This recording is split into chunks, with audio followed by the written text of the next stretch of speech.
DeWitt. All of our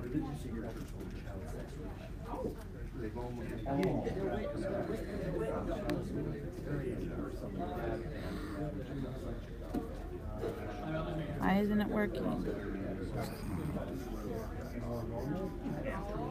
That's funny. Oh, there we go. And that's where it started. Okay, so can you hear anything? Oh, let me turn the sound on. Yes. 1, 2, 3, 1, 2, 3. Can you hear me talking at all? No? I'm hearing you. Wait. Yeah.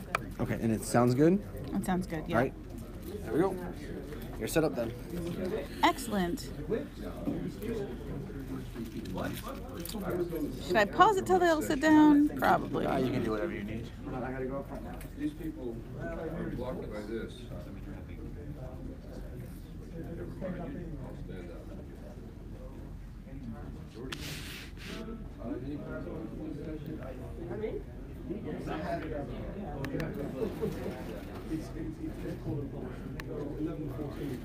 You have 1 minute.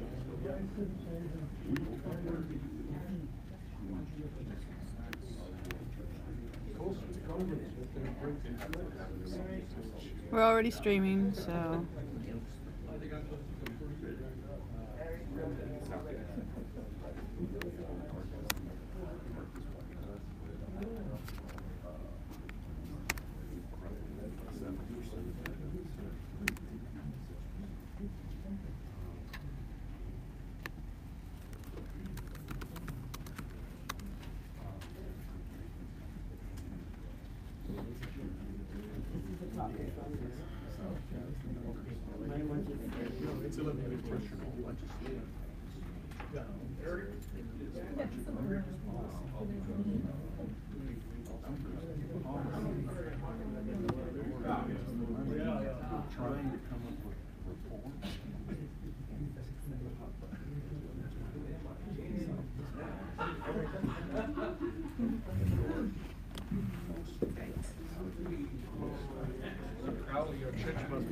Okay, we can get together. It's 11:15. I'm supposed to keep time. So we'll do it. We start. Okay, here we all are. This session is a good segue from the last session. And we have 3, again, very good presenters. The first one is Erik Anderson. Most of you know him, but he's a Renaissance man. He's been a college president for two of our colleges. He's an author, he's an administrator. He went to school at University of Chicago and studied under John Hope Franklin, one of the first African Americans to write the history of African American for textbooks. He also served at the National Endowment for the Humanities and on the Fulbright Lecturer. But his research interests focus on African Americans with special emphasis on Reconstruction and Black educational history. His publications include Race and Politics in North Carolina, 1872 to 1901, The Second Black with Alfred A. Moss, Dangerous Donations, Northern Philanthropy, and Southern Black Education, 1902 to 1930. He's written on many other subjects, but today his presentation is The Wizard of Tuskegee and the Seer of Elmshaven, Contextualizing Ellen White's Understanding of American Race Relations, 1895 to 1915. Join me in welcoming Erik Anderson.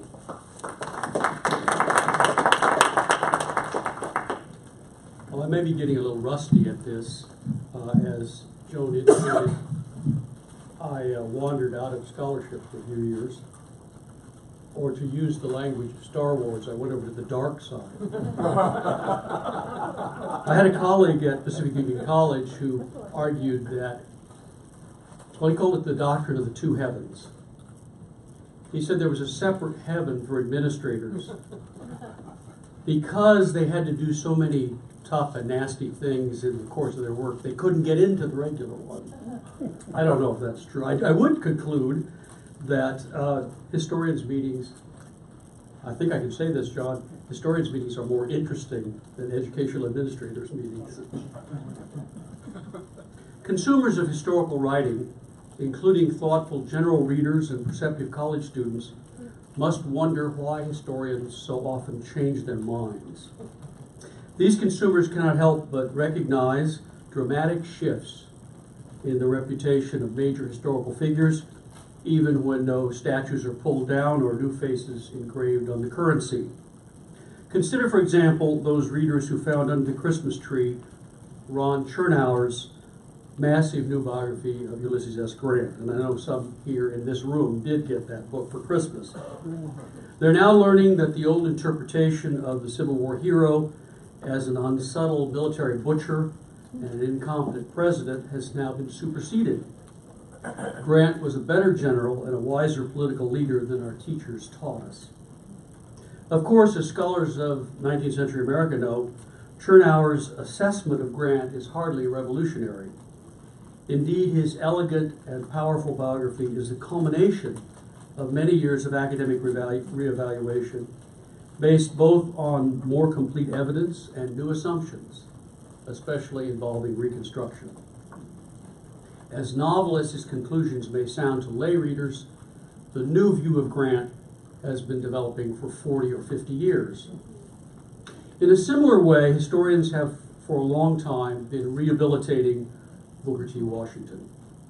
Beginning with August Meyer's 1957 essay toward a reinterpretation of Booker T. Washington, and continuing in Lewis Harlan's authoritative biography, the first volume of which was published in 1972, historians have been steadily, quietly dismantling the sweeping critique of Washington created primarily by his unrelenting, and for him, unfortunately, long-lived opponent, W.E.B. Du Bois. The neat distinction between accommodation and protest, once regularly invoked to explain Washington and his rivals, has now eroded. The changes in Washington's reputation, which can be briefly summarized, are almost entirely rooted in a more comprehensive understanding of his context. The emerging view of Washington may in turn be relevant to scholars evaluating Ellen White's counsels on segregation, black education, and Southern evangelism. In the light of what we now know about Washington, her counsel to Adventists, black and white, could well require additional explication. The status of black Americans was rapidly deteriorating in the years 1901 to 1950. In the last 15 years of Ellen White's life, blacks retrogressed, losing much of what they'd gained socially and politically since 1867. The white South finished the work commenced in the 1890s, disfranchising and rigidly segregating its black citizens with little effective resistance from Congress, the federal courts, 4 presidents, or Northern public opinion. Indeed, with the inauguration of Woodrow Wilson in 1913, many of the political leaders in the Southern campaign against African Americans came to power in the national government. Mob violence, it is true, abated from the furious pace of the 1890s, although more than 1,000 blacks were lynched between 1901 and 1950. Most anti-Negro violence occurred in the South, but no region was immune from such enormities. A fact most shockingly demonstrated in 1908, when rioters in Springfield, Illinois, murdered blacks only half a mile from the carefully preserved home of Abraham Lincoln. Even more alarming was the unprecedented attention and respect commanded by white extremists. A person could win elections or sell novels or pack lecture halls by insisting that the Negro had no future in America, not even a segregated white supremacist America, that the descendants of slaves were a dangerous group steadily reverting to barbarism. North as well as South, one did not automatically forfeit credibility by applauding lynching, denouncing all education for blacks, or advocating virtually any conceivable scheme of remorseless prescription. One indication of the pervasiveness of such extremism is the fact that Thomas Dixon's poisonous and popular novel, The Leopard's Spots, a vigorous defense of disfranchisement, found its way into Ellen White's personal library. According to his contemporary critics, especially among Northern blacks, Washington's public statements, always measured and diplomatic, somehow made things worse. His tender of the palm branch to the white South, in the famous Atlanta address, had been followed, Du Bois charged, by the disfranchisement of blacks, the creation of a distinct status of civic inferiority for the Negro, and declining white aid for Negro colleges. These movements are not, to be sure, the direct result of Mr. Washington's teachings, but his propaganda has, without a shadow of a doubt, helped their speedier encouragement, asserted Du Bois in 1903. There is no evidence to support this sweeping assertion. As scholars have re-examined time-worn generalizations about Booker T. Washington, they've discovered again and again how complicated the Wizard of Tuskegee was. It is no longer possible to assert that he opposed all higher education for blacks, supinely acquiesced in segregation, or promoted caste education for African Americans. He certainly never accepted the idea that voting qualifications for blacks should be different from those for other citizens. Despite Du Bois's claims, the leaders of various white supremacy campaigns in the South either ignored Washington or directly attacked him. In 1904, his own congressman in Alabama physically threatened him. The advance of Jim Crow fanaticism, as embodied, for example, in laws and regulations requiring racial separation in railway travel, among federal workers or in urban housing, was thorough and unremitting. It was unaffected, either by Washington's silence or criticism, or indeed his quiet funding of lawsuits against segregation. In the same way, though Washington clearly condemned lynching, no actual mobs paid any attention to him. As for the financial support for black colleges, Harlan has clearly demonstrated that Washington actually steered philanthropy toward them rather than away from black colleges. In short, Washington's appeals to Southern whites did not, again quoting Harlan, did not cause the wave of race riots, segregation, and other racial aggressions of his day. In fact, as Harlan admits, the major events shaping the destiny of black Americans in the early 20th century were out of Washington's control or significant influence. Like other African Americans of his time, he could only adjust to the gathering storm of white racial aggression in the South and the spread of virulent white racism in the North. Harlan missed some of the implications of these insights, however, and refused to acquit his subject on all charges. Somewhat inconsistently, he blamed Washington's ultimate failure on flaws in his ideas or limitations in his psychology. Events such as the Atlanta riot of 1906 were somehow signs of the inadequacy of his program or his leadership. Despite comprehensive new evidence, he clung to his assumption that Washington had a realistic option, quote, to change course, giving civil rights a more central place on his agenda. The complexity and irony he found in Washington's life did not cause Harlan to re-examine his judgment that Washington would look better in the light of history if he'd seized the moment, conceded the inevitability of conflicting objectives of black and white, and confronted rampant white supremacy. It was left to later scholars to take the next steps in historical revisionism. Several of Harlan's successors were readier to see Washington's failure as simply the result of intractable white Southern extremism. The manifestations of this extremism, from lynching to the shrinking of black rights, suggest how difficult it would be for any tactical approach to succeed, whether accommodationist or confrontational. Certainly the Niagara Movement and the National Association for the Advancement of Colored People, despite their bold rhetoric, were no more successful than the cautious Mr. Washington. It is doubtful, in short, that any combination of serpentine wisdom or dovish diplomacy or leonine roaring would have materially changed conditions in the South. In the 21st century, several scholars have completed the refurbishing of Washington's reputation. In a brilliant 2009 biography, Robert J. Norrell highlighted the intense opposition Washington faced, particularly in the South. Radical racists recognized that the principle of Tuskegee did not accept permanent subordination for blacks, and they bitterly denounced him for insidiously undermining white supremacy. Thomas Dixon, the novelist, wrote an influential piece in 1905 in which he said, "Mr. Washington is not training Negroes to take their place in any industrial system of the South in which white men can direct or control it. He's not training his students to be servants and to come at the beck and call of any man." If Washington was a failure, concluded Norrell, he was an heroic failure with an appropriate approach to the harsh circumstances of his world.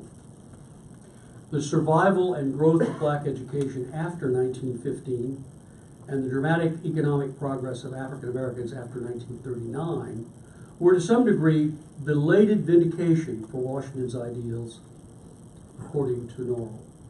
As the Wizard of Tuskegee had insisted, political influence grew out of other kinds of progress. His effort to sustain blacks' morale at a terrible time must be counted among the most heroic efforts in American history, Norrell concluded. Booker T. Washington told his people that they would survive the dark present, and as far as possible, he showed them how to do so. On the occasion of the centennial of Up From Slavery, other scholars offered significant reconsiderations of Washington. An economic historian, Peter A. Kouklonis, insisted that his economic ideas deserved to be taken seriously. "Can there be any serious doubt," he wrote, "that if followed, Washington's admonitions regarding greater self-sufficiency and better rural sanitation and hygiene would have helped to break or at least ameliorate African American poverty?" Washington's focus on the role of values in promoting economic growth bears comparison, he added, to the insights of certain present-day economists in what was once known as the Third World. Wilson J. Moses, known for his work on black nationalism, found that Washington possessed an ideology that was clearly conceived, consistently maintained, and imaginatively expressed, contrary to the hostile portrait that Wilson dismissed as academic folklore. A biographer, Frederick Douglass, Waldo Martin, praised Washington for projecting an image of blacks as agents in history, not merely reactive victims. With my colleague Alfred Moss, I've had a small role in challenging some of the distortions about Washington's achievement as an educator. Far from being the mouthpiece for influential industrialists and philanthropists, he in fact assiduously shaped the perspectives of certain philanthropists, especially William H. Baldwin Jr. and Julius Rosenwald, playing the role of mentor rather than lackey. He was at odds, we discovered, with certain other key philanthropists, arguing for an approach to independent black education that was ultimately rejected by the General Education Board, the hugely influential Rockefeller benefaction. The claim that his career was devoted to creating education for servitude is simply false. What are the implications of this new, more positive view of Booker T. Washington for students of Adventist history and the ministry of Ellen G. White? As we evaluate the Seer of Elmshaven or the Wizard of Tuskegee, it is essential, of course, to understand what plausible alternatives were available to each. In either case, historians must not make the mistake of building an interpretation around what Washington and White should have said, or twist their concerns into a shape that fits the urgent concerns of 2018.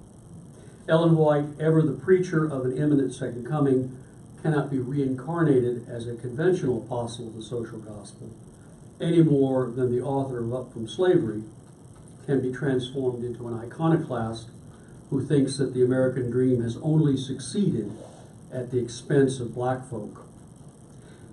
Neither leader was a racist by any useful definition of the term. That is, neither one believed the poverty and ignorance prevalent among black Americans, especially in the rural South, could be explained by inherent causes. As they surveyed the backwardness of American blacks, the seer and the wizard blamed bad habits, white indifference, bitter history, or simple ignorance, but not biology. Each struggled to work around the increasing influence of militant, uncompromising white racists to keep alive what he or she considered most important. At the same time, of course, neither one was a cultural relativist, affirming the dogma that all cultures are of equal moral worth or comparable complexity. If Ellen White and Booker Washington were alike in important ways, their differences may be even more significant. As the old caricature of Washington fades and he's perceived as less conservative or accommodating, the less he is like the Adventist prophet. He was both more optimistic than Ellen White and more willing to protest the imperfections of American society. Though both spoke of building character, he pursued education as ultimately leading to civic equality. She advocated building schools as a particularly effective form of evangelism, preparing men and women for eternity. This world was very much Washington's home, and he expected that his program of self-help and education would ultimately lead to full equality for black Americans.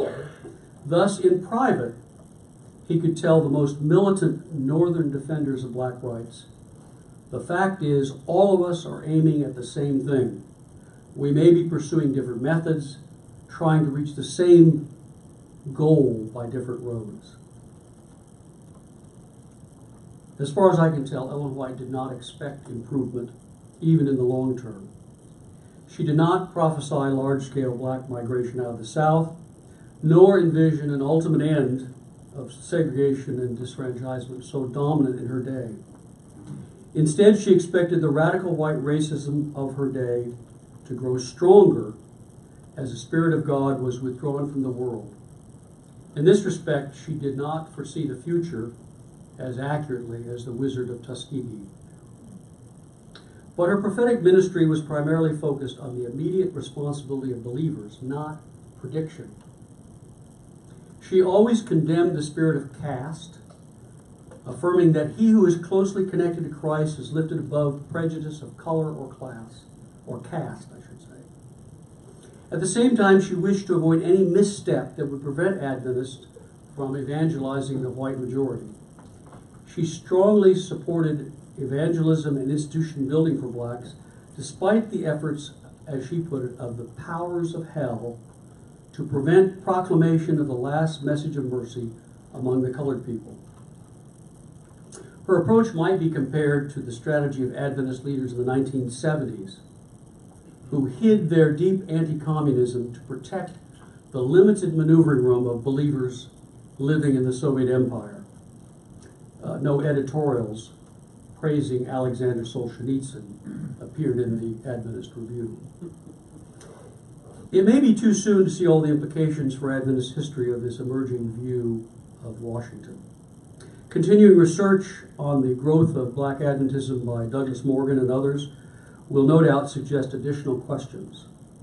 For the moment, let us say that certain interpretations are dead ends.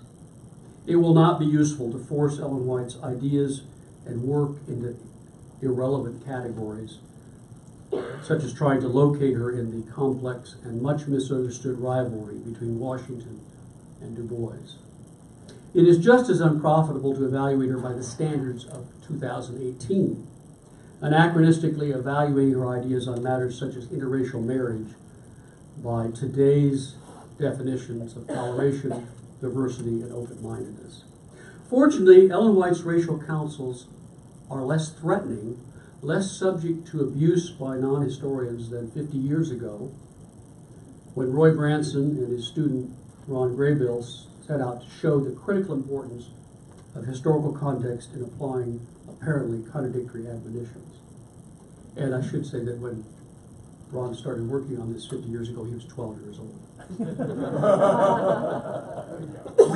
Formerly troubling statements have been superseded by broad social change, and those statements have now lost, I think, their power to vex progress.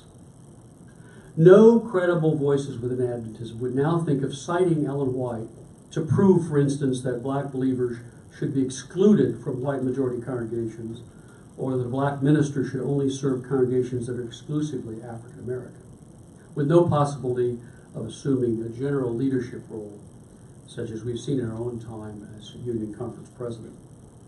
Regional conferences still have their strong defenders, but they use different arguments than they once did, with little consideration of the 9th volume of Testimonies to the Church. Compelling historical questions remain. Why was Ellen White so determined, so passionate in her conviction, her heavy burden, as she put it, repeatedly stated that Seventh-day Adventists had a mission to black America, especially when there was so much in the environment of the early 20th century that might have pushed her in a different direction? How is she able to rise above her historical context in this respect? Historians also need to explain further why she declined to endorse fully the Booker T. Washington agenda and vision. Here again, she's only partly controlled by her historical context.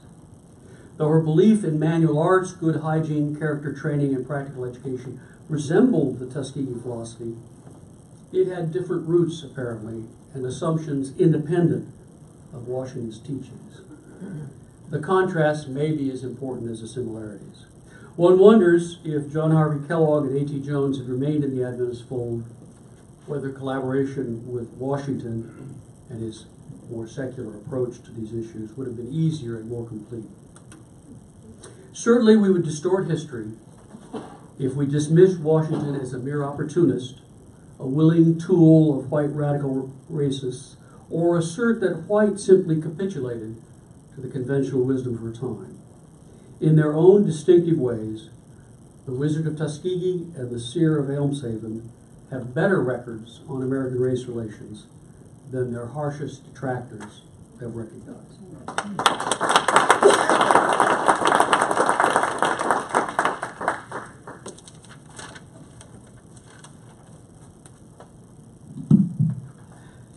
Our next presenter is my colleague, Doug Morgan from Washington Adventist University. He also went to school at the University of Chicago and concentrated on the history of Christianity with emphasis in American religious and social movements.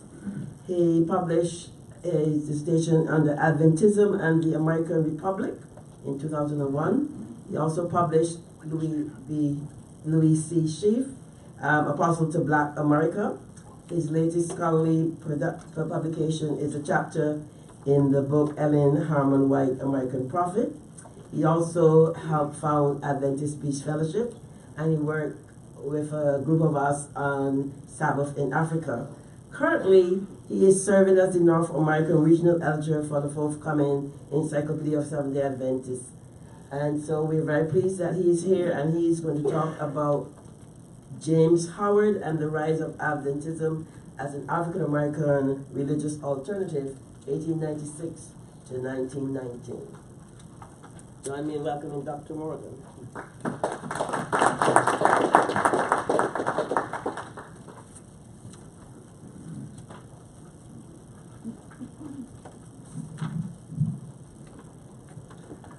Good morning. Good morning, everyone. Dr. DeWitt Williams is distributing a copy of my paper, and it gives me an opportune moment to thank him. He is an indefatigable researcher, and he discovered a photo of James H. Howard, which had eluded me for years, off and on. He also preserved transcripts of interviews that he conducted with elderly and now deceased African Americans when he was doing his biography of Eva B. Dykes, and he allowed me use of those and a true gold mine. So I just want to take the opportunity to thank Dr. Williams for that. This paper is part of a larger project to situate the African American Adventist story within the discipline of African American religious history, to understand it as a black urban religious alternative rather than simply a kind of adjunct or sidebar to the main Adventist historical narrative. But another way you might say, I'm interested in how people of African heritage in America found Adventism, fought to make it fully theirs, transformed it ultimately into the nation's most racially diverse religious body, and came to enjoy better health and accelerated upward mobility in the process. My focus here in this paper is on the emergence of Adventism as an African American religious alternative from a scattered few, likely no more than 100 to 200 in 1896. The number of African American adherents to Adventism reached 3,500 by 1919. During the nadir of race relations in American history, a lasting foundation was set in place for a black religious movement that would thrive throughout the century that followed. Now, in seeking a sanctuary, Seventh-day Adventism, the American Dream, which, to my knowledge, is the most effectively contextualized synopsis of black Adventist history to date, Malcolm Poole and Keith Lockhart point out the apparent incongruity between the loyal following that Adventism has garnered among black people in America and the deeply ingrained pattern of racial discrimination and injustice within that denomination. And they do an excellent job of delineating that pattern, but there are questions that remain that I would like to prioritize, and that would be that I'm interested in why it was that a remarkably large proportion of high-achieving African Americans joined the Adventist movement during this early formative period that I'm referring to. Some of them are listed. I intended to give a little bit more information in the appendix about them, but at least they're listed. So what drew them? Why did a critical mass remain despite the manifest inequities and racially united mentalities they encountered in the white-dominated denomination? The experience of James H. Howard points us towards some ways of situating black Adventist history that, if more fully utilized, might help us toward better understanding of these questions. When Dr. James Howard became a Seventh-day Adventist in 1887, he was very likely the very first black resident of Washington, D.C. to do so, and one of the first of any race to do so. Adventism's organized presence in the nation's capital had been launched just a year earlier in the form of a city mission. The Washington Mission gradually gained momentum, and a church was formally organized in February 1889 with 26 members. It's difficult to imagine Adventism finding a more winsome and well-positioned ambassador to black Washington than James H. Howard. He was born in 1861 in a historic free black community near Sandy Spring, Maryland, north of Washington, D.C. He graduated from Howard University as class valedictorian at the age of 18, and then he went on to earn an M.D. at Howard Medical School in 1883, again at the top of his class. Instead of practicing medicine, Dr. Howard became a civil servant in the pensions office of the War Department. At the point when this 26-year-old James Howard encountered Adventism, he had just stepped into a future bright with promise for success, financial comfort, and prestige among the black elite of Washington society. Thus, his embrace of Adventism created a sensation among the Howard University faculty, student body, and alumni, according to Kelly Miller, a longtime professor, dean of the university, public intellectual, I would say, on a par of Weston, Dyson, and Gates. And Miller published a glowing tribute to Howard as an obituary in his nationally syndicated column.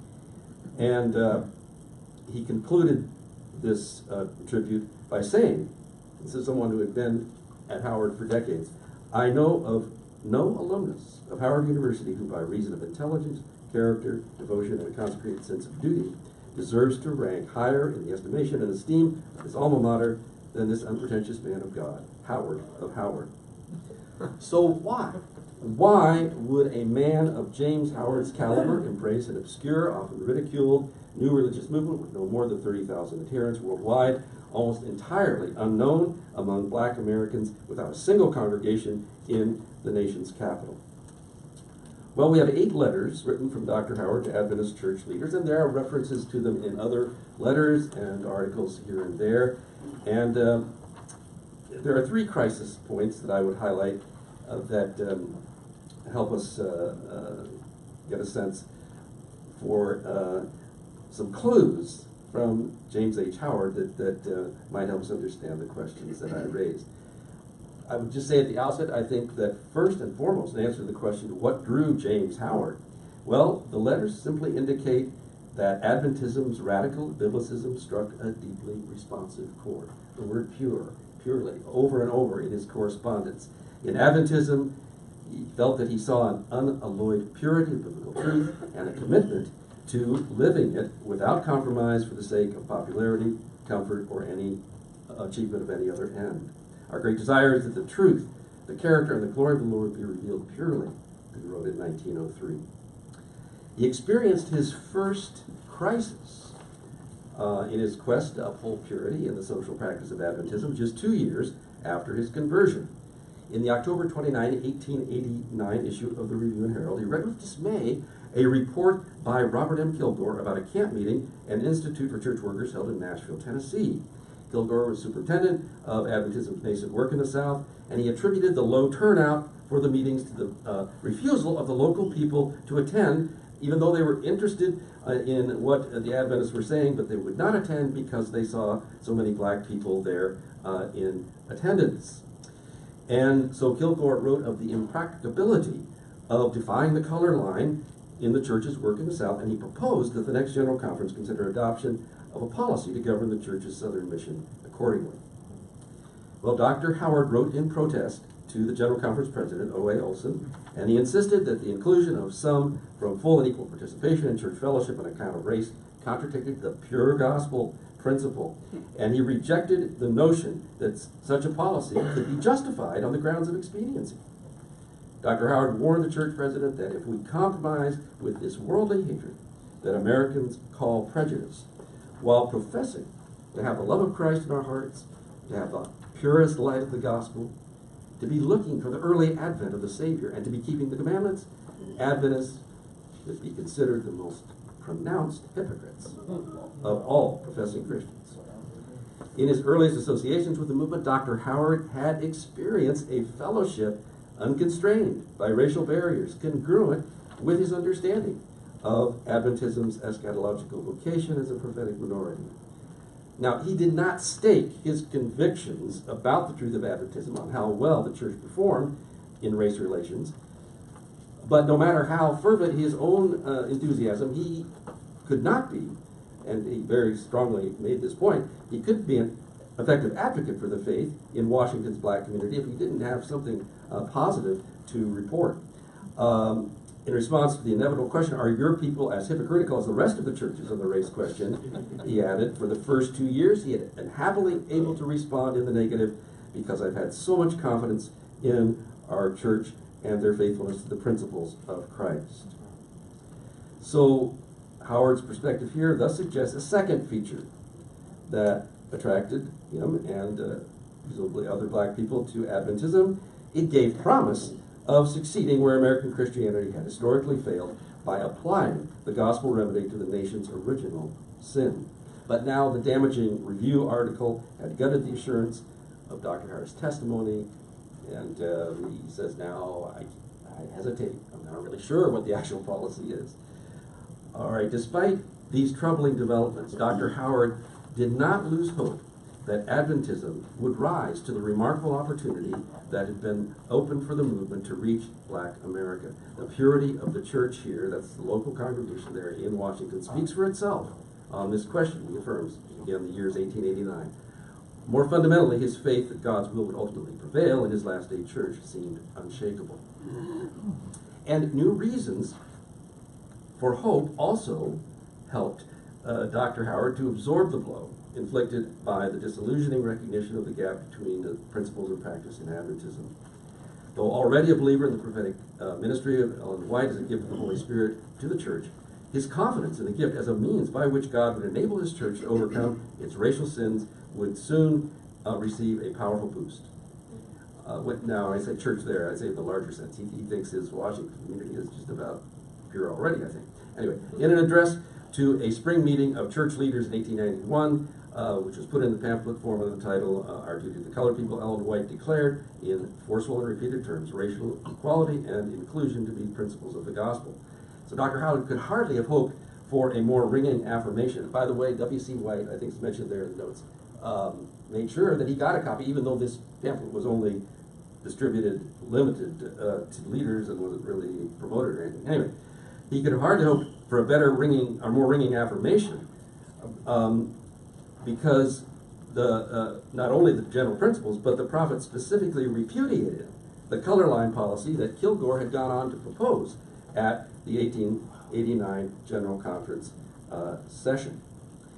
Now, jumping ahead a decade to 1899, the 10th anniversary of the organization of the church, we find it with 150 members, so it's grown significantly. About 50 of the members are African American. But, skipping down a little, as the 19th century gave way to the 20th, Adventism's interracial miracle in Washington seemed on the verge of succumbing to white flight. In other words, we're moving to a second and much larger crisis. It seemed to be going along with the capitulation to racism, as C. Van Woodward has entitled one of his chapters, that was underway in American society since the late 1890s.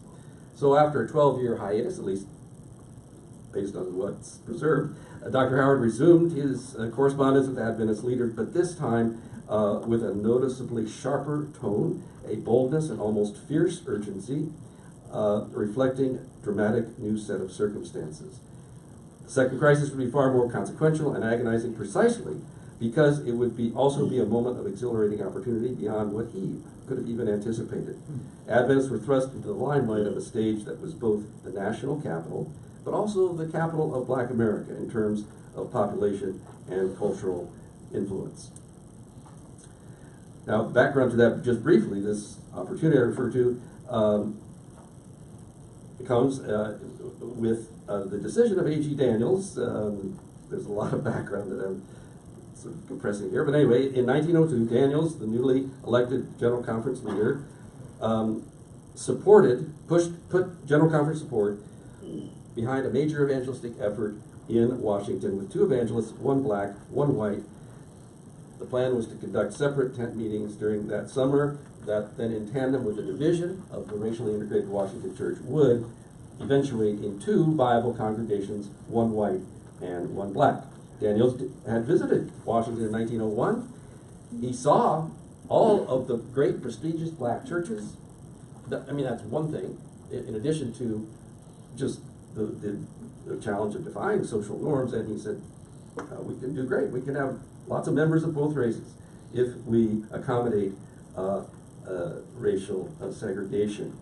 But he may have underestimated, he was aware, but he may have underestimated the extent and depth of conviction among Washington church members of both races that bringing racial divisions into the church would not simply be unjust, but a denial of Adventist faith and its prophetic witness.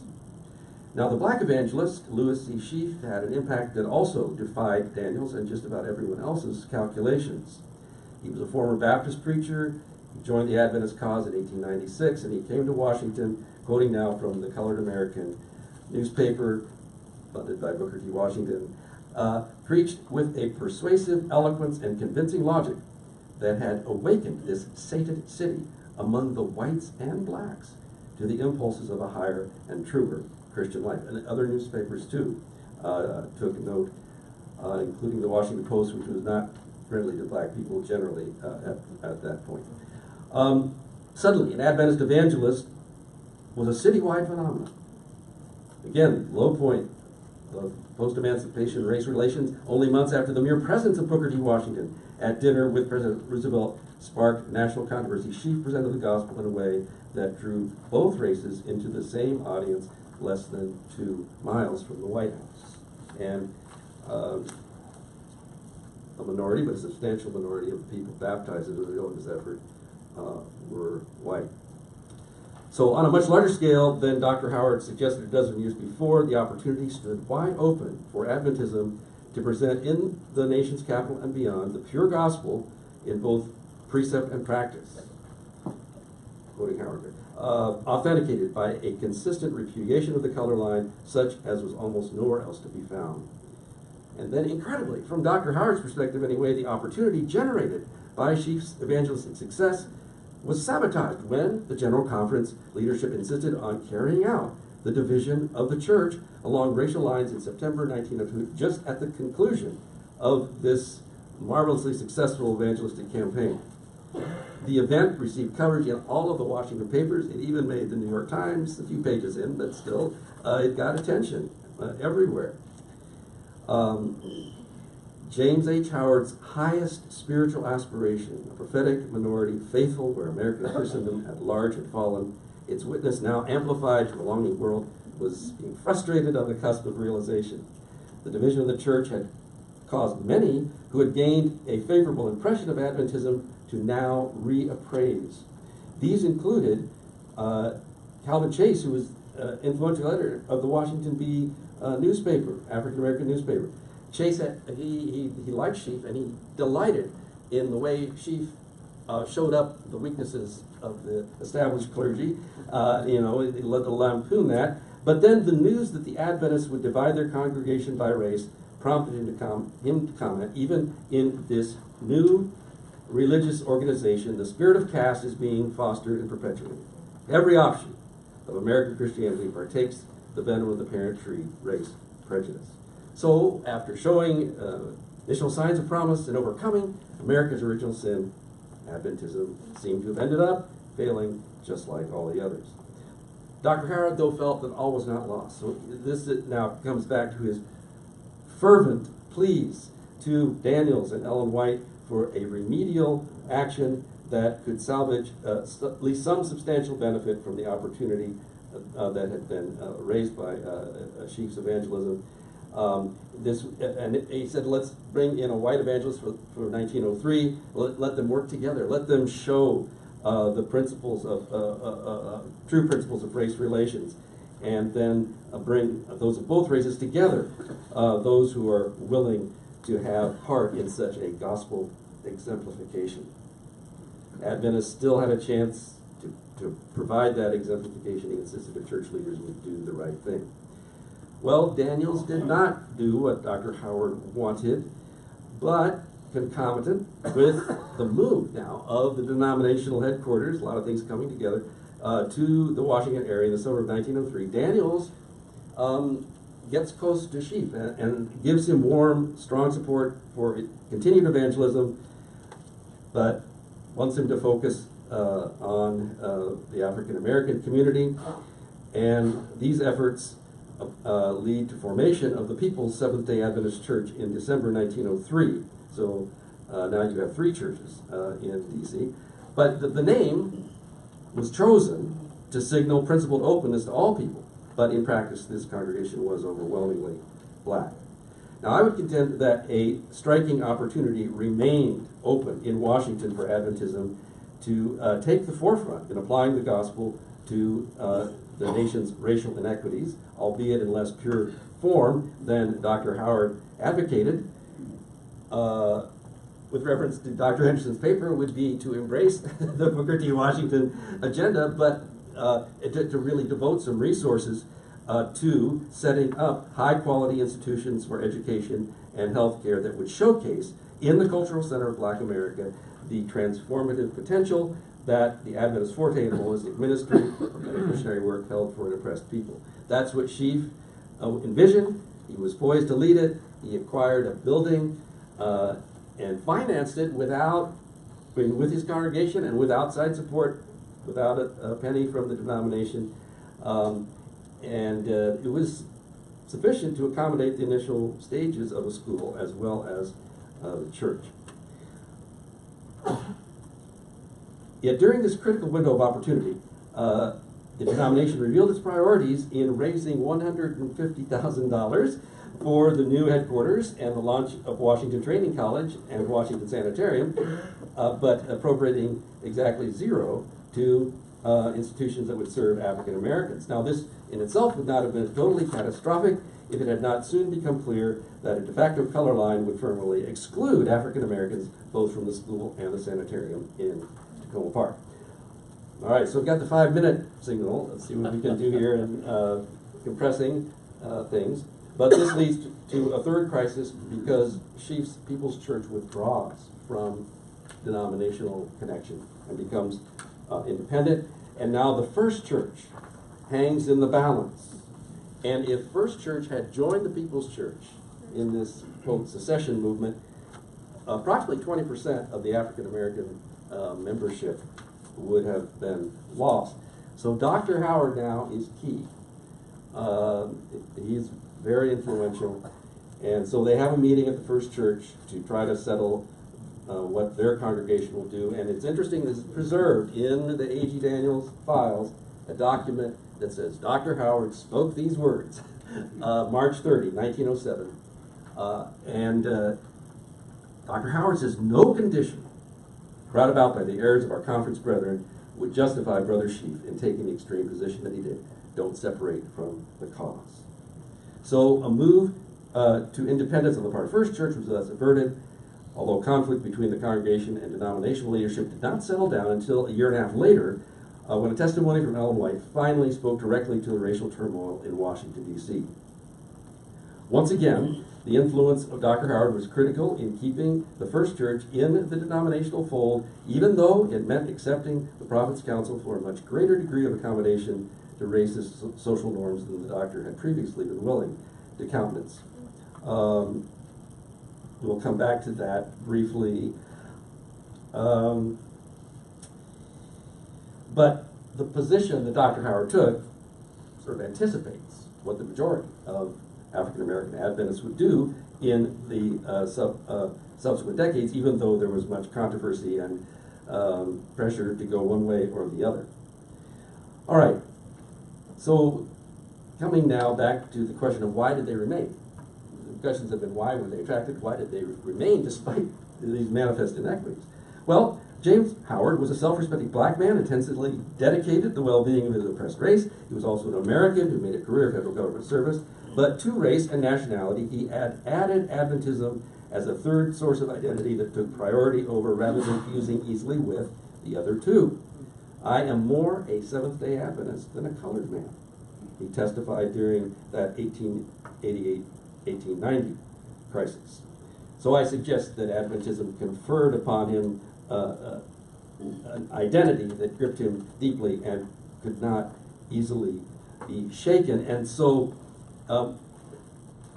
again, through a long series of complicated events, it seems to me that Ellen White's prophetic gift, the visible organization tied together by the General Conference, had been fused with the teachings, the truth, last message of mercy, in such a way that it's very, very difficult to sustain an Adventist identity separate from it. And Dr. Howard went with that identity. Now, that's not quite that simple, because I don't think he would have done so had it not been for the fact that absolute racial equality was inherent in the truth that he was certain eventually would triumph. Notice that the errors of the conference brethren could not change that. Doesn't matter what they do. Nor could any particular set of leaders claim ownership over the God-ordained organizational vehicle for that truth. Similarly, his confidence in Ellen White's prophetic gift, my chairman is efficient now, we're down to one, could withstand the puzzling and perplexing, accommodate such puzzling counsel. But I don't think he could have done that were it not for the fact that there was a trajectory in her counsel that pointed to racial equality as heaven's norm and triumph of a gospel that erases the racial distinctions. And so in this letter to our churches in Washington, D.C., well, it does counsel accommodation, basically, but Ellen White will not go along entirely. Better just read it, even though we're running out of time. Over on page 14, God, second paragraph below, God has marked out no color line. Let's be clear about that. And there could be no policy of absolute exclusion for both white and colored people of the same Creator, saved by the same redeeming grace, same Savior, same heaven. I can't, I'm running out of time, but can't discipline myself, I guess, but Miles Martin, the journalist that many of you may be familiar with, a very strong advocate for racial equality in the church later on, he says this is a principle of a few here, a few there, but not too many anywhere. But anyway, I still think it's significant that she held the line in a way that I think helped Dr. Howard accommodate himself to it. All right, now we're situating this. Basically, I think that Dr. Howard points us to the urban context. Very quickly after the Southern mission led by Edson White, here we have developments that lead to the largest single concentration of black Adventists in one place. And I think when we put that urban context, we situate in that context a little bit more, we see also more of black agency. In other words, I think over and over we see people in this early period who, like Dr. Howard, found Adventism, so to speak, not as part of a specific outreach to African Americans, but he discovered it and claimed it. And another aspect of that would be, well, he specifically encourages church leaders to look at the cities, and that will give you a better perspective, and I think that holds true for us as historians as well. And finally, the context of African American religious and intellectual political history. This is the bottom of page 15, the overarching context of racial injustice and conflict in America almost always does receive attention, but again, from the black perspective, rarely. Clifford Jones does this in his study of J.K. Humphrey, and so I think that is an important aspect of the situating black Adventist history, for which I call and for which I now decease from my remarks. I'm sorry. Thank you very much.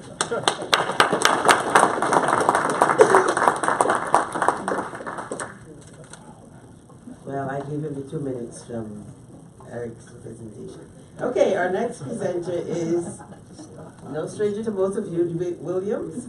He is many hats: a minister, missionary, administrator for NAD and the General Conference.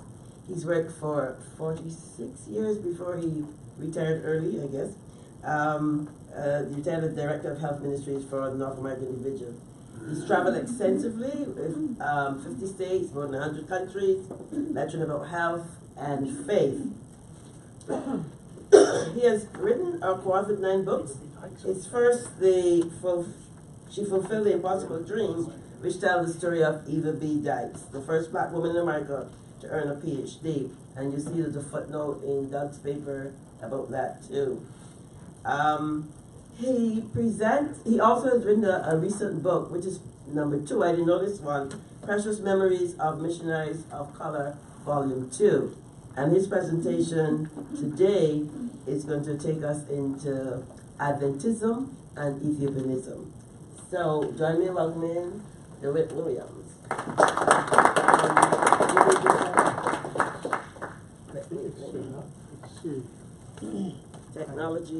Technology. Yeah, we're in the 21st century. We've arrived. You know who that is? Who is it? Yeah, J. Anderson. And he was the first missionary of the church. Can you turn? There's not enough space there. This topic that I'm working on today comes from this book, Precious Memories of Missionaries of Color. And I would suspect that about 2018, about 10 years ago, maybe a little bit longer, this young lady, Carol Hammond, called a group of missionaries, black missionaries, over to her house for Sabbath dinner. And she discussed the possibility of doing a book about black missionaries. I spent 8 years in Africa, I went over 5 years to Congo. Incidentally, this is me 50 years ago. Me and my wife. It's a long time ago. But we went over to the Congo in 1967. I was a pastor then. She called us over and said, everybody knows who John Nevins Andrews is, but do you know who the first missionary, black missionary is? Do you know anything about black missionaries? So she said, do people know anything about it? So we got together a list of 125 people, and we tried to hunt them down, living people, so that she could interview them. And that's what we did. And she came out with this book, as I mentioned. And she has a portrait of 49 missionaries, black missionaries in there. She had in the back of the book a list of 125. And so I said, Carol, who are the other people? Where did they serve? And what did they do? And do you know anything about them? So she said, well, I've done my part. If you want, she said it a little jokingly. If you want to find out any more about them, you do it. So I did. That's the second volume, Precious Memories of Missionaries of Color, Volume 2. And my story today comes actually from my research for that. In her book, she mentioned the very first missionary, James Patterson, but that's all she had. Probably very few people have heard of James Patterson. However, he was sent to Jamaica by the Seventh-day Adventist Church. That just was insufficient for me. So I said, if it was a missionary, he must have had a passport. So I contacted the passport office and filled out all the blanks and so forth. So we have a picture. I think that's the first picture we ever had of the very first black missionary of the Seventh-day Adventist Church. And when he went to Jamaica, it was, it was not it's a resort. You go there, for the summer to enjoy yourself. But back when he went in 1892, it was really a missionary proposition. But he also went to Panama, and he went to Colombia and so forth. But that was our very first missionary. We, Seventh-day Adventists, have been far behind other churches as far as missionaries are concerned, because we organized later than the others. And I found out by doing a little study of the black missionaries, George Leal, I think his name is pronounced, or Leal. He was sent out in 1782 as a black missionary. Our church wasn't even on the bulletin board then, but he was sent out 1782. And I did discover that when our church did go there, we were able to take over that church. That church had just about folded up. And Seventh-day Adventists had meetings in that church that he started. Then the second person was, of course, Anna Knight. And we have a lot about her because she wrote an autobiography. She wrote, what was it called? Mississippi Girl. And incidentally, when I went to Oakwood, she was there. She was still there.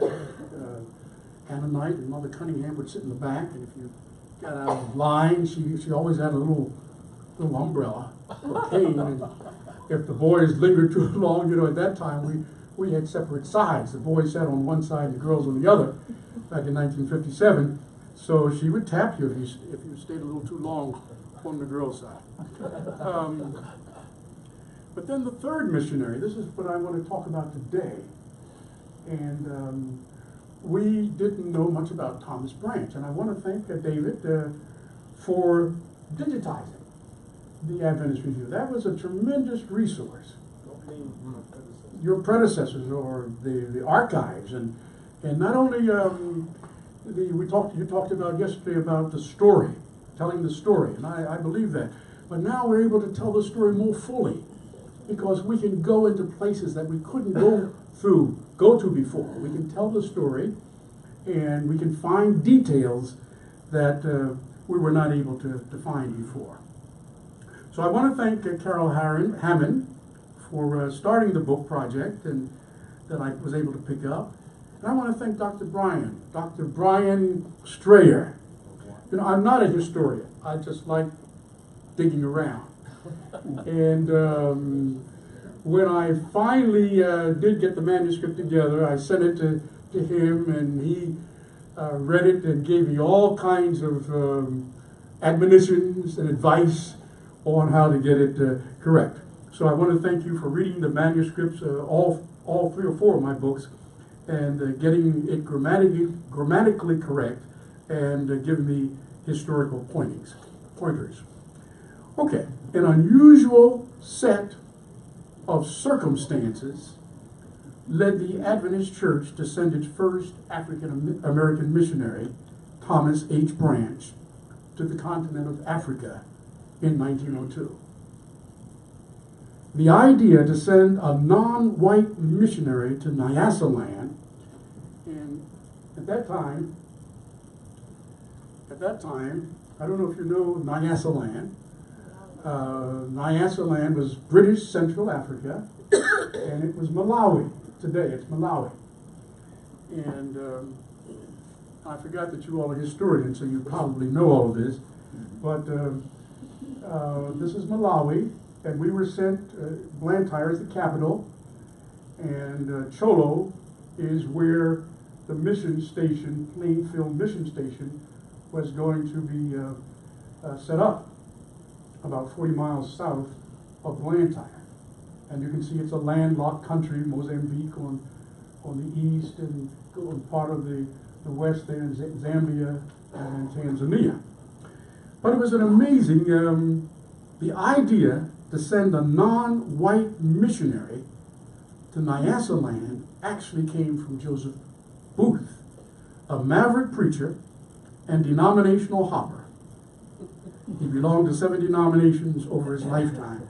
It was Booth who promoted the extreme idea at that time, called Ethiopianism, of sending 20,000 American Negroes back to their native continent to help Africans reclaim Africa from colonial masters that actually helped the Adventist Church to send a black missionary to Africa.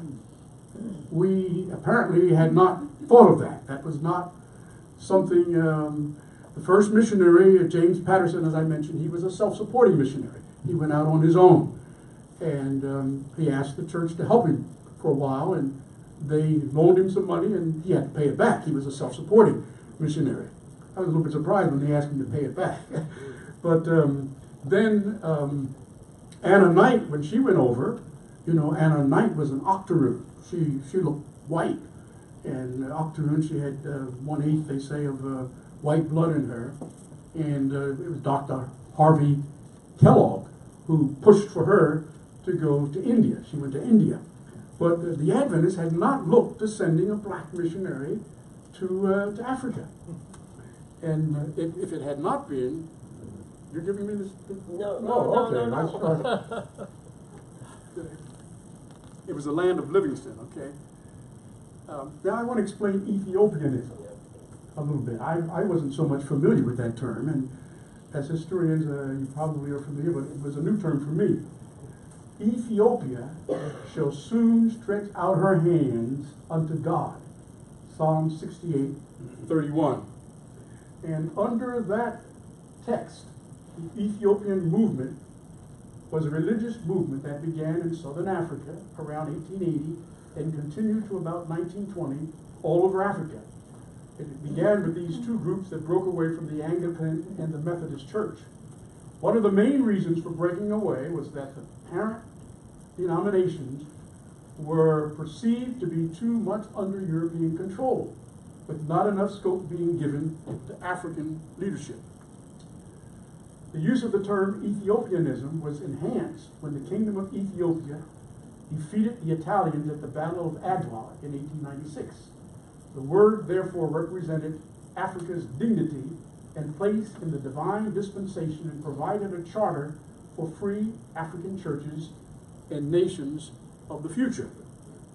In the United States, the Ethiopian movement was particularly exemplified in the African Methodist Episcopal Church, the AME Church, founded in 1860 in Philadelphia by Richard Allen.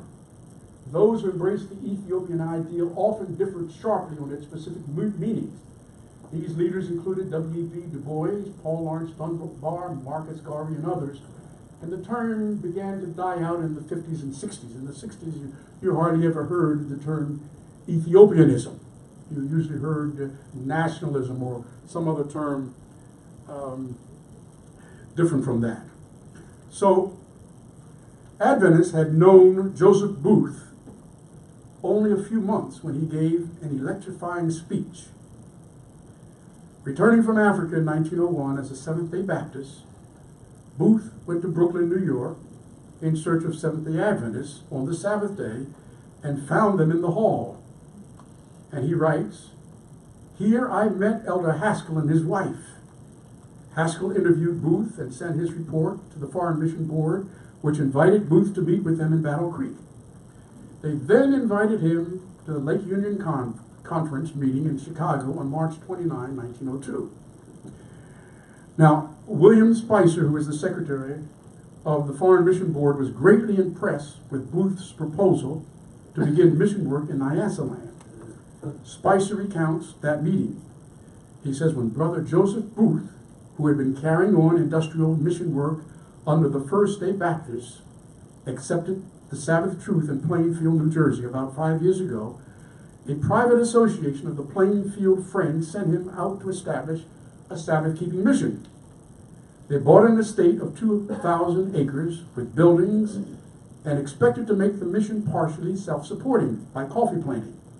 They paid $15,000 for the estate and have expended very nearly $10,000 more in clearing land and in operating expenses.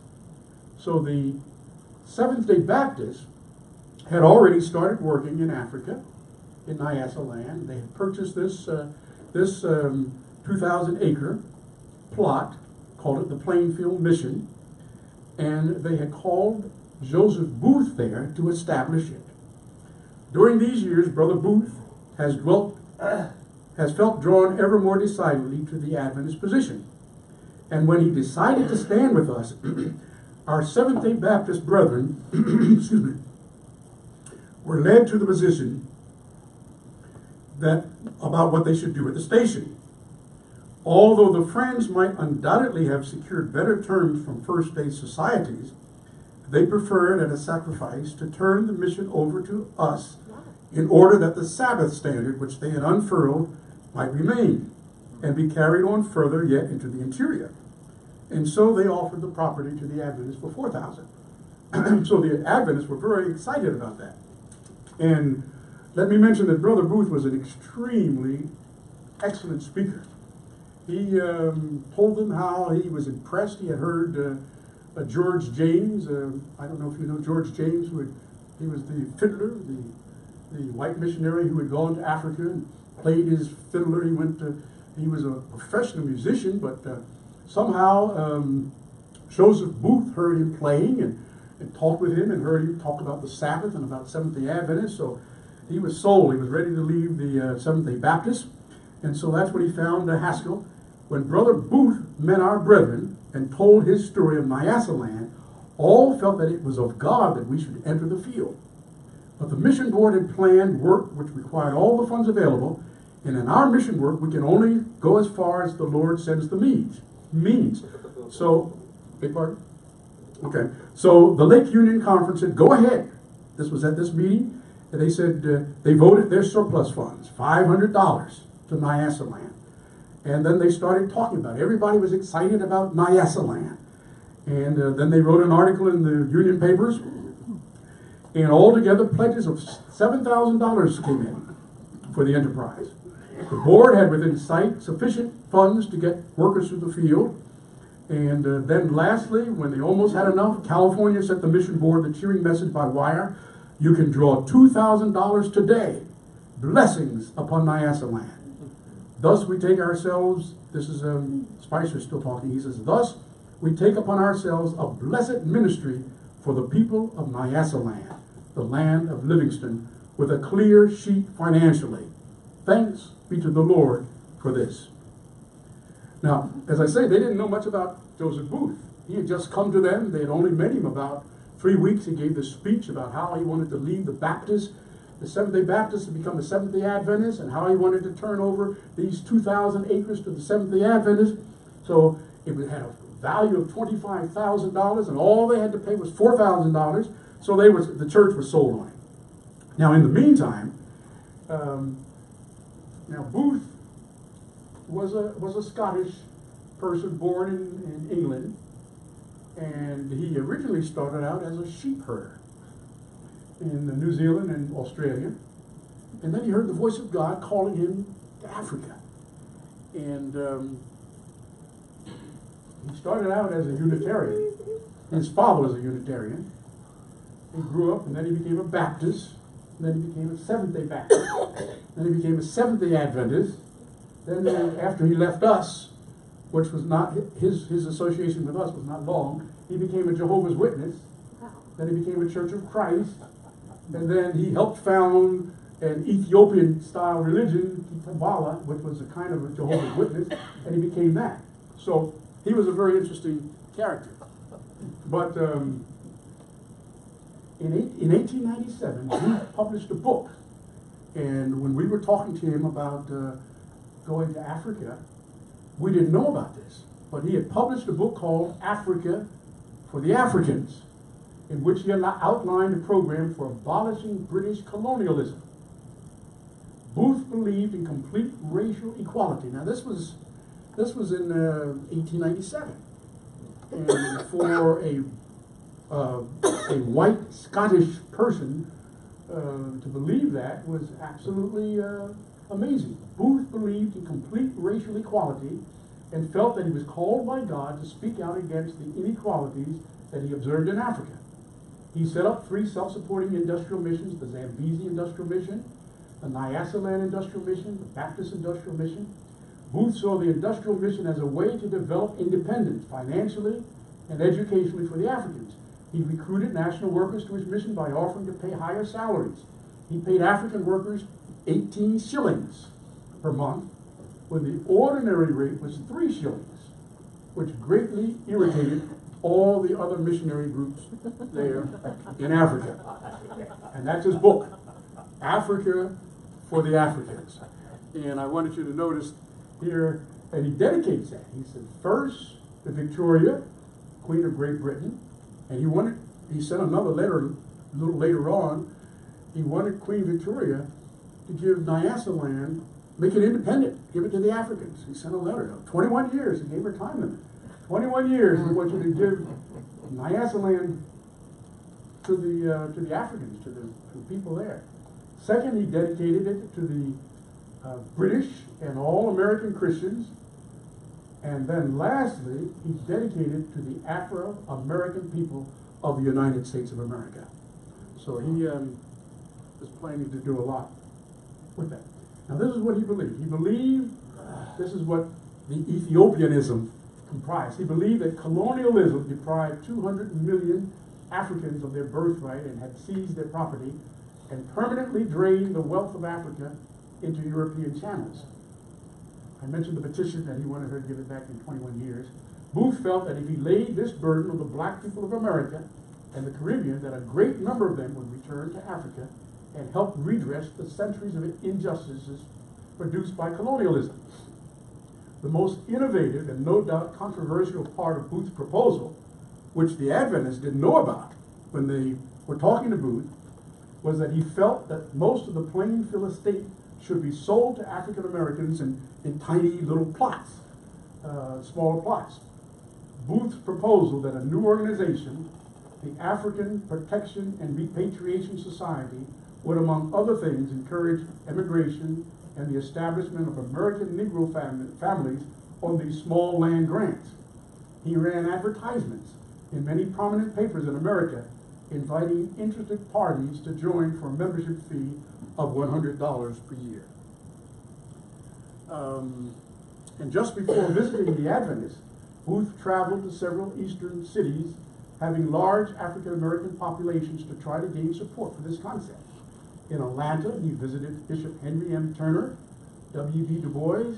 He wrote Booker T. Washington and several other prominent African American leaders in Philadelphia and sent them a prospectus about the potential of the Plainfield Mission estate, which at that time still belonged to the Seventh-day Baptists. It was while waiting to hear from one of these leaders that he was invited to speak in Chicago and succeeded in gaining the backing of the Seventh-day Adventist Church. How much time have I used? 5. Okay, all right. Well, This is the life of Joseph Booth. It was written by his great-grandson. I'm going to just skip down here. This is the Booth. The interesting thing that what Booth did, and I'll see if I can find it in here, because I don't know where I am now in here. But what Booth did when he came to the Adventists, and they were unaware of his position, he told them, he said, the situation in Central Africa is such that a colored worker will render special service. They didn't have any intentions of sending a black worker to Nyasaland. And he said, just before I left, he said, the natives of the interior besought me, he says, if you love me, bring African Americans back to our country. It was therefore decided that we might appropriately send out one of our colored brethren as our first contribution to Brother Booth's party. This is Spicer again talking in one of his letters. And he didn't realize that Booth had ulterior motives when he said that. Then I'm going to skip. That went mighty fast here. But at any rate, they found Brother Branch, and that's Branch. This is Brad. This is Branch, yes. Thomas H. Branch. With Booth up here? This is Thomas Branch and his wife Henriette and his daughter, Mabel Branch. And I actually, when you read the stories, it all is the Branch family. But in my book, I separate Mabel Branch because she was 24 years old. She was an outstanding student, teacher she was a teacher in Colorado. So this is Joseph Booth and his wife, and this is his daughter. I think her name is Annie, and these are the two children, the two Branch children. So they all left together. And beg pardon? This is Booth's daughter. Yeah. Okay, that's Booth's daughter, and Joseph and his wife, and this is Thomas Branch. Now, Thomas Branch was a layperson. He was a layman. They ordained him May 22, the day before he left. The day before he left, they ordained him, and he got on the ship. And he didn't realize that he was a pawn in the program until he got to Chinde, which is right there, and the officials stopped him, and they said they wanted to know a little bit more about him. And I'll read it here. The first sign of trouble comes, Booth writes, Branch writes, he says, at Chinde, East Africa, we were detained 9 days by the British consul because we were educated African American missionaries. They thought we were here to promote Ethiopianism. But it was Booth, actually. Branch actually was a tremendous worker. When he got there, he didn't get distracted at all. You can read his letters back. He came with a lot of energy. He set up a school, and his daughter began to teach. His wife was a nurse, and Booth was running around trying to get little plots and trying to get things together. And but Branch was doing his work. Okay, that's my time. My battery is running low. Okay. Can I get it? I just want to show you a few more pictures and then I'll close. I have, the reason I show these pictures is because it takes me a long time to find them. I had to go to the Denver Daily News, the Colorado Historical Society. They sent me when Branch left, his pictures, they put in Reverend Thomas Branch, they tell the story after 8 years. He worked as a layperson on the railroad. And Colorado paid his salary. When they raised all that, Colorado paid his salary. He lived in Denver, Colorado. The Colorado Conference paid his salary, and the General Conference agreed to pay his time over. And Mabel Branch, as I say, I separated her out. She was a very wonderful, these are also from the Historical Society. First colored teacher in Colorado. She graduated from high school with honors there. And she was teaching, all of these were from the Denver papers. Denver girl teaching her black brethren, and so forth. But now the Adventists were beginning to understand Booth's true position. Spicer wrote, it was against our best judgment that a colored worker be sent, But Booth made so strong a plea based on the sentiment of blacks, so we yielded. And I'm going to read my conclusion. Is that all right? Skip some of this here. This is interesting. All good.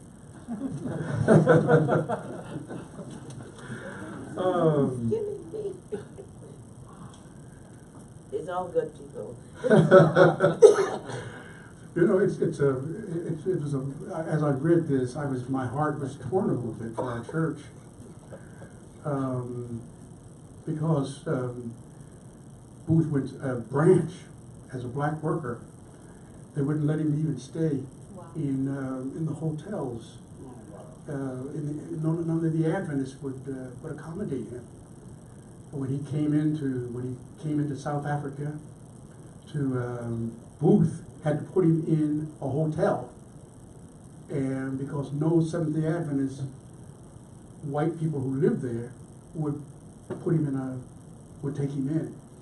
When he finally went back, his boys never went to school, and they wouldn't give him sustentation. They tried not to give Branch sustentation because he had had malaria time in and time again. His wife, Henrietta, died in 1913 from malaria and black fever. And they said, well, he's not a productive worker. Well, he had been productive, but he had sacked out his life working there. And over and over, as I read those letters, they said, well, we don't think we should give him full sustentation. He was a strong worker for the Lord. He started the church where I was born in Ebenezer. He started 2 or 3 churches. And has my time run out? Yeah. I think I have one more picture. It's going on. Okay. So I was reading the last paragraph. Joseph Booth is still regarded as the maverick missionary who advocated several unusual political, social, and religious causes and was instrumental in founding several denominations. Booth was variously regarded by Europeans as a hopeless visionary, a religious hitchhiker, a threat to the colonial order, and even an inciter of sedition and treason. But it was his philosophy of Ethiopianism that opened the Adventist Church in Malawi and later led the Adventist Church to send out African American missionaries to Africa.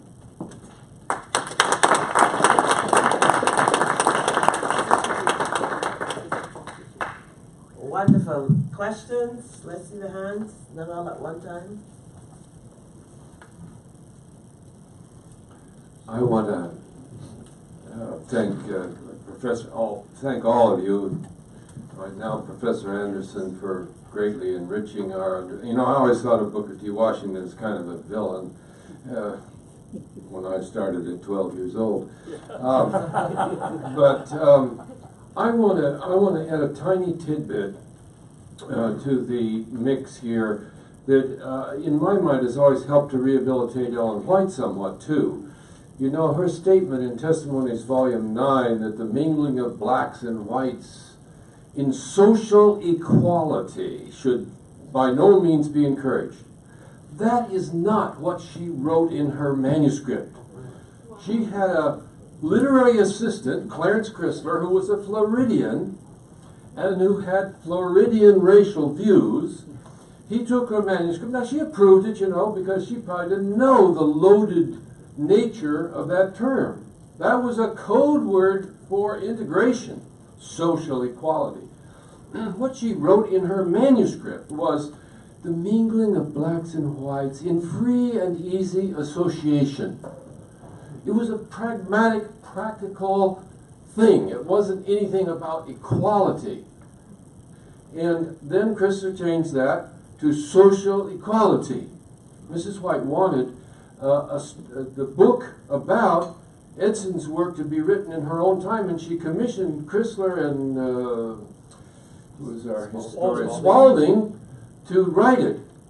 And they got busy and they created a manuscript which is now on the archives website called Lights and Shades in the Black Belt.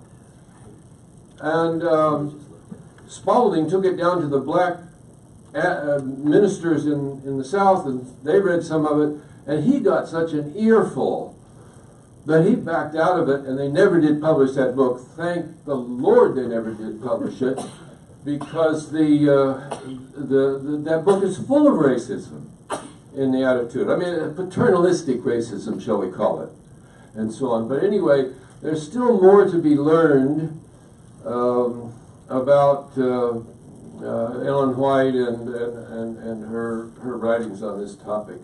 It's not a question, but I just thought I'd add that as a footnote. Okay, good. Any questions? You have lots of questions. Comments then? I was going to add to Ron's comment. I was looking recently at that Spalding manuscript, and I think it deserves another look. It almost maybe deserves an addition. He has a section at the end where he surveys all of the writing prominent in his time about the condition of blacks in America. And he will quote Washington, Du Bois. He'll quote some of the more extremely negative stuff. He will end up with a very interesting rationale for service without reaching conclusions about which of these points of view is right. That might actually be somewhat helpful. He has a kind of a moving rationale for in a climate of uncertainty and incomplete information. Here's why we still need to be involved. Let me just add real quickly, that book, that racist book, what was the Negro a Beast? Yeah. That was probably brought together by Chrysler and Spalding as they were gathering literature for background. Probably wasn't anything Ellen White ever saw or read. The leopard spots. Oh, the leopard spot. Well, the Negro Beast, I think, was in there too. Those books came in not as they were working on for background on this book, not something Ellen White wanted to read. Is that still available now? Where is that? On the archives website, I don't know what section, but you can find Lights and Shades in the Black Belt. I've seen that, but I thought you said the leopard spots. Oh, go to Google Books. It's probably all online at Google Books. Lights and Shades I thought was very paternalistic. It was good for historical background. Yeah. But I didn't like the tone of it. I can understand. This library thing is interesting. I'm sure you're right that just because it's in her library doesn't mean she read it. I don't think we should imagine Ellen White sitting up late at night and reading the leopard spots. A number of Washington's books were in her library as well, Up from Slavery, several others. I found a fascinating, and I don't know quite what to make of it, story in the Review in 1905, which describes the Carnegie gift to Tuskegee of a new library. And the Adventists then write to Washington saying, would you like some books for your library? And we then proceed to send for the library a whole series of Adventist books, including a lot of Ellen White books. And then specifically to his personal library, we send Great Controversy, Desire of Ages, a whole series of books. So whatever we might conclude about who read what, Ellen White had Washington's key works in her library, and he had hers in his library. So this question is for Doug. Trying to sort of put an overview on it. So if one is sort of contextualizing the African Adventist American experience in the period, would it be fair to say that the situation from which it arises is the general frustration of black Americans with Protestantism that's racist, and that they come and they see in Adventism a new hope that then is dashed? Is that a sort of a fair summary? I think in part, and of course we can't make too much from one individual, but I think in Howard's case, this is a religious seeker. I mean, he's someone who just really seems to be deeply drawn by this religious radicalism. But there are other, and I chose him as the sort of the window on this, but there are others with regard to Sheaf, also Mary Britton, who was a activist, teacher, journalist from Kentucky, who was celebrated by Paul Laurence Dunbar, the great poet, for a speech she made against segregation in the Kentucky legislature. I contend that for them it was the failure of the Republican Party. This is when the Republican Party backed away from the Lodge bill for voting rights in the South. I mean, it was after Reconstruction, but this was kind of the final capitulation of the Republican Party, and disillusionment with that as a vehicle for racial redemption, so to speak, I think in their case might have been part of their attraction to another path. Although I would not want to reduce it from there. I don't see it was just a utilitarian thing for them. I think they were attracted by the message as well, but for them, that context comes in as well. Can I just follow up, Joan? So, how does one then fit in? And you're saying you don't want to draw too much on one individual, but there's a very clear trend which you outlined. Indeed, Howard seems to be a little bit in defiance of it by sticking with things, by continuing to have the hope that the Adventists will live up to their own rhetoric. But then you've got the branches, the Knights, and others too, who go as missionaries. Are they not as concerned, or is the fact that they're going as missionaries almost allows them to ignore what's happening in America? You know, there's perhaps even they expect to find greater freedom abroad, though, as DeWitt shows us, when they show up, they're treated with suspicion by the British colonial authorities. I'm just trying to relate those two different things, that you clearly have a lot of black Adventists who are attracted, find something promising there and the promise is dashed, but then others who are willing to make great sacrifices to go as missionaries. And I don't doubt either of those narratives. I'm just wondering how you would see them as relating to each other. Well, actually, I don't see between Howard and Branch and so forth. Howard actually ends up being an excellent symbol for one who is deeply crushed, but for reasons that I only briefly touched upon and which were inadequate anyway, somehow he hangs on. And for Branch, for example, and it's revealing about him and some others, I forget whether it's the 1909 or the 1913 General Conference, but when they have an opportunity to say something, they do. It is not that they're just sort of, comfortable with all of this. But then you do have people like Sheaf, Mans, Humphrey, who can't just, they're fed up with it for good reason, I guess.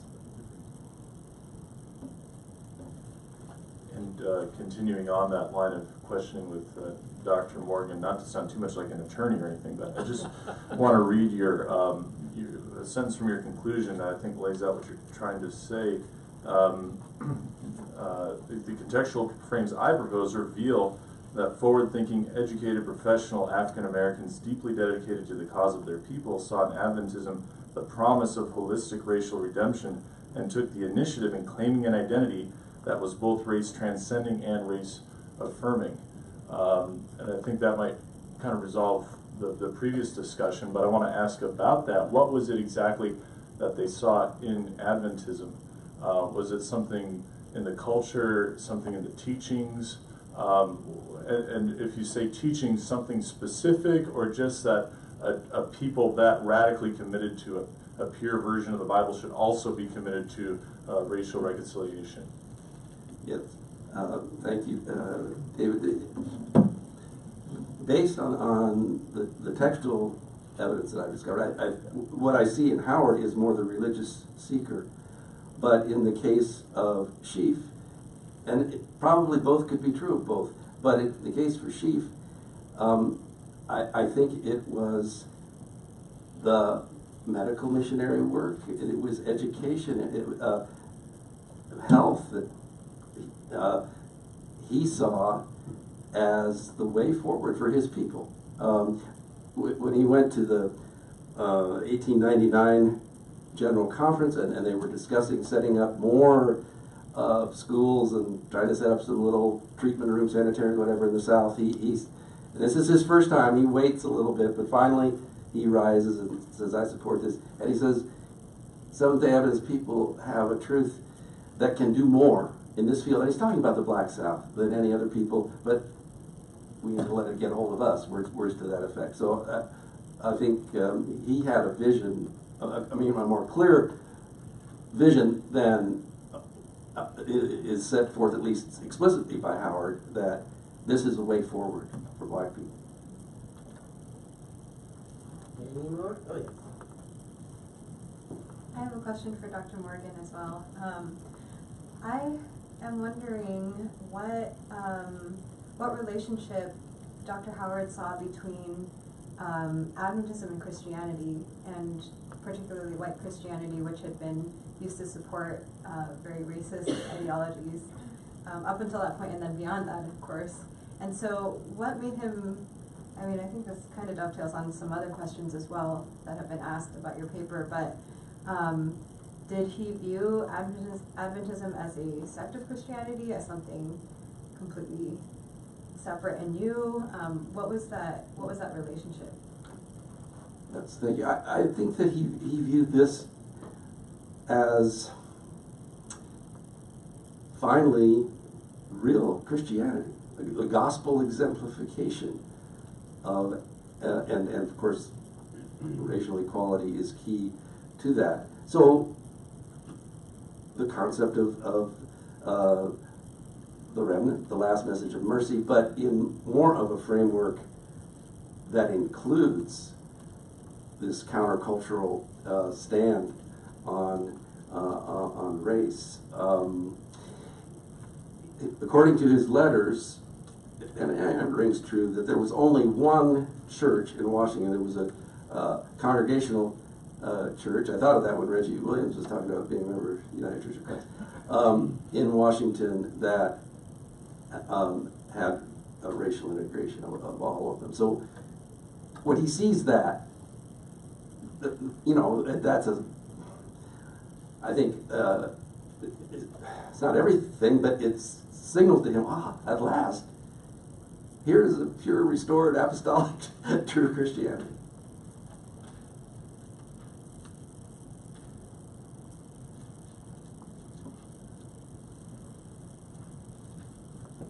Then can I follow, because I'm still a little bit, questioning this. So if that's what attracts him to Adventism, the restored apostolic Christianity, the integrated congregation, the health and medical work, education work being offered, when that all goes away, what then was it that he saw in Adventism that continues to hold him in? Or is he just saying, hey, you guys have promised something, I'm going to steer to you, deliver? The latter, but not quite so, what's the word, fatalistically. In other words, actually, in one of his letters to Ellen White, he actually gives her an out, so to speak. And he says, well, I do recognize that the Lord gave Israel a king when they really, wasn't. So he had such confidence in her that I think that he was prepared then to accept the counsel. But again, the language, if you look at it carefully, she's still reaffirming equality, and at least he could seize on that as a trajectory forward. Let me put my question in here now then. This is for Williams. From what you've said, have we learned as a church anything from how we respond to when we send out black missionaries? My brother was one of those black missionaries you mentioned in the book. And when I saw the literature that they sent to him to prepare him to go out, I was appalled. And I was arguing. I said, you don't do it this way. This is what you do. The language, have we changed anything? Have we learned anything from how we treat the missionaries? I think we have. We didn't send out, I think we sent out 3 right at that time, Lambert Wellington Brown and James Hyatt and Branch. And then for the next, until 1931, we didn't send out any more black missionaries to Africa. But in 1931, we sent out Elder Benjamin Abney. And they sent him, and from then on, it seemed like black missionaries went regularly. And most of them went to the Sierra Leone and to the English-speaking countries, you know. But now they have mission. Before you go, they have the, what do they call them? The Mission Institutes, and we have black people on the boards, and I think our church is very fair now. But in the early days, I don't think that they had the confidence that the black missionaries could do the work of the white missionaries. They actually sent Joseph Watson over, and within 3 months he had gotten sick, and I think 4 months he died. And Branch had Booth left because they didn't have confidence in Booth, and then Watson died, and Branch ran the mission all by himself. So he did a commendable job running the Malamula Mission. At that time it was Plainfield. Yes. One last question. Yes? Here we go. I'm curious. I'm curious in how, in the ongoing discussions about race in the Adventist Church in the early parts of the 20th century, post-Sheaf, you know, who they appealed to.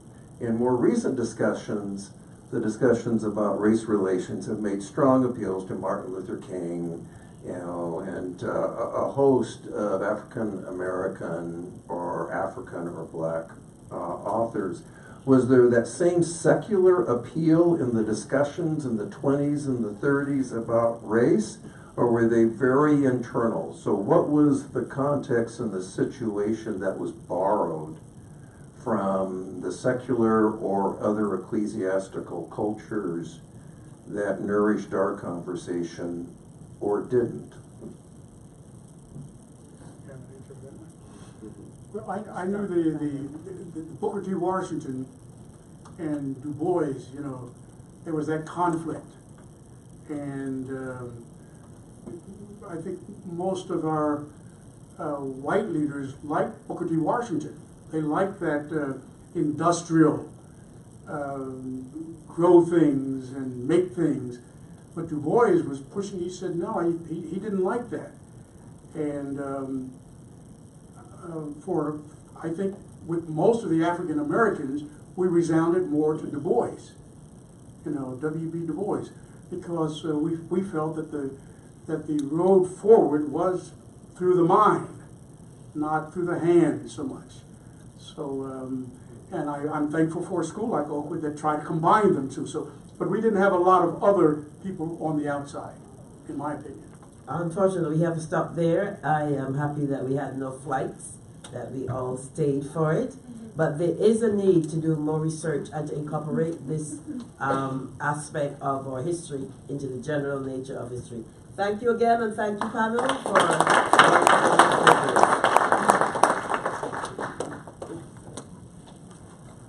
Right, just a quick logistical announcement, and thank you to Joan and the panelists for keeping to finishing at 1. The cafeteria in this building normally closes at 1. But they have agreed to remain open because of the late opening. They're staying open for us. What I'm going to ask you to do is schedule a nice long time for the lunch to be leisurely. I'm afraid that the leisurely ship sailed with the ice. So I would ask you to try to keep your lunch to half an hour so that we can resume as soon after 1:30 as possible. I apologize for that, but I firmly blame the cold air from Canada as being responsible. So the cafeteria, those of you who were at the dinner last night, it's right there. In your badge, you have a voucher for a meal ticket. If you don't give that, they will ask you to pay. So please use that and return up here at as close to 1:30 as possible. It isn't necessarily safe to leave valuables here. It probably is, but we can't get